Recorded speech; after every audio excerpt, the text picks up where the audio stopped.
Hello, my name is Robert Franz, and this is Ask Robert, question number 1.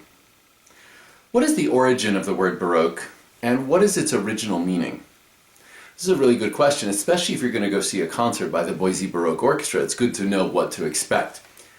The Baroque period in music lasted from about 1600 to 1750, and it featured composers like Vivaldi and Telemann and Bach and Handel.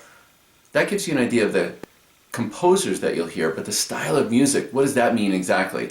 Well, it actually comes originally, this term Baroque comes originally from our friends in the art and architecture world, just slightly before in the 17th century and into the 18th century, and even earlier than that slightly. Artists and architects were starting to build churches and create art that was very ornate, and the idea was that it would create a sense of awe when you walked into these churches. And so this art form called the Baroque, which meant to be highly ornamented, was born. Eventually, it was used to describe music as well, but unfortunately in not a very positive light. You see, Baroque actually has another meaning.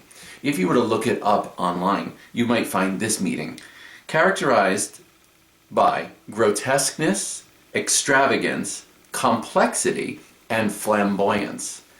Now, Jean-Philippe Rameau, the French composer, was writing music that was really an oral representation of the visual that he was seeing in these churches and these palaces around him. He was writing music that was highly ornamented and kept moving, but for this reviewer who heard this piece the very first time, it sounded over the top. It sounded completely grotesque, flamboyant, in a way that was really, really difficult to follow, and so the music was called Baroque.